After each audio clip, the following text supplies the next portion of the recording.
What could Russia's use of Oreshnik mean for the future of the Ukraine war? This advanced drone system could shift battlefield tactics and change the war's outcome in unexpected ways. Oreshnik is a new generation drone developed by Russia that specializes in both surveillance and offensive capabilities.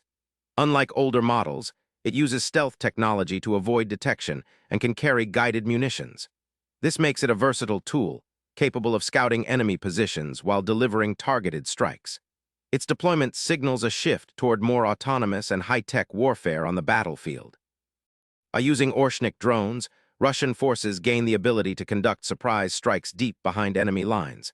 Their low detection profile means Ukrainian defenses must adapt quickly or risk being overwhelmed.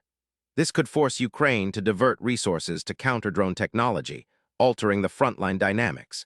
The drone's precision targeting also reduces collateral damage, which could influence international perceptions of the conflict. The introduction of Oreshnik could spark a rapid escalation in drone warfare technology on both sides. Ukraine might respond by upgrading its own drones and anti-drone systems. This technological arms race could prolong the conflict and increase its intensity, as each side seeks to outmatch the other. Additionally, the success of Oreshnik might encourage other countries to adopt similar drones, changing global military strategies beyond Ukraine. Russia's use of Oreshnik drones represents more than just new hardware on the battlefield. It signals a shift in how the Ukraine war could be fought, with stealth, precision, and technology playing bigger roles. The future of this conflict may depend on who controls the skies and drones. Hit subscribe for daily answers to questions you didn't know you had.